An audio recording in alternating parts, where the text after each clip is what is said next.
So we are back on the fields in Perthshire.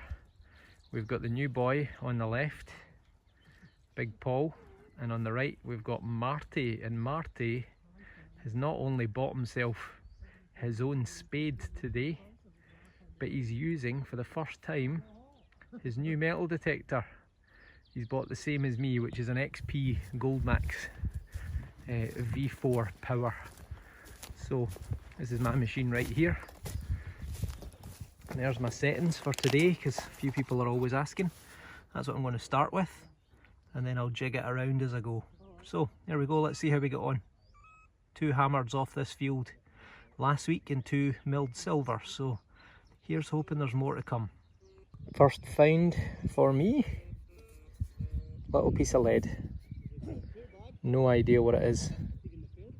It could be any age, but it's a find. Good signal. Nice and crisp. Let's see what we get.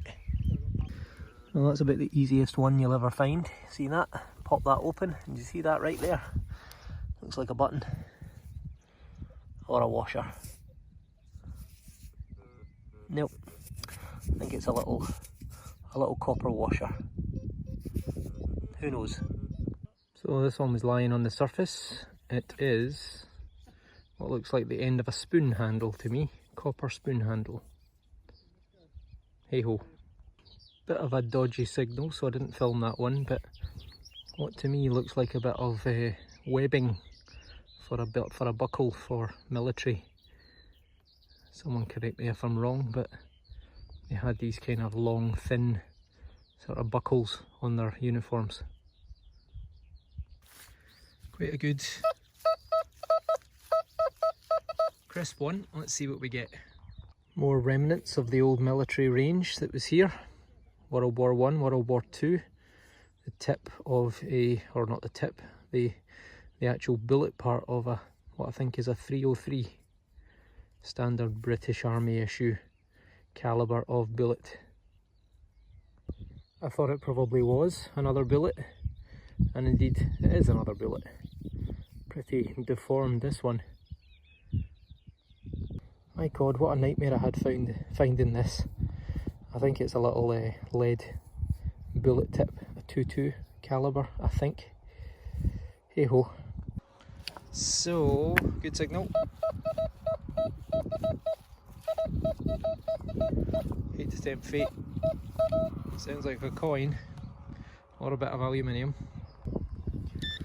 So, a moment of truth, we're out the hole. About 6 inches deep.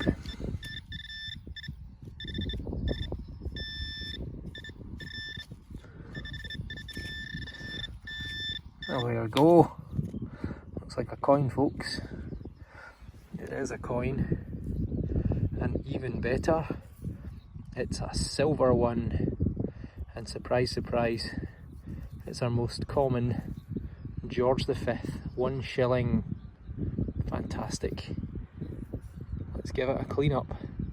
So there we go, quite well worn. 1921, 1 shilling. And there he is, Georgius V, by the grace of God, King of the Britons, George V. Fantastic. Yet another silver coin.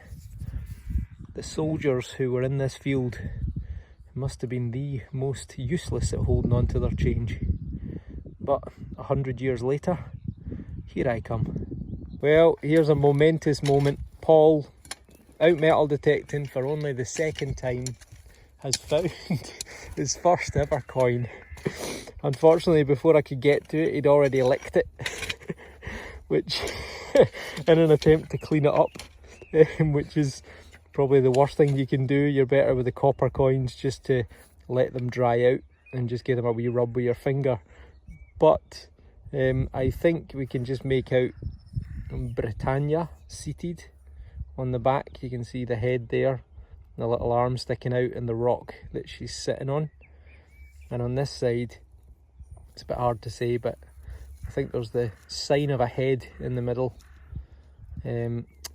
I think it's either going to be George II or George III, which would put it sometime between, what, 1740-ish and 1820. So a great start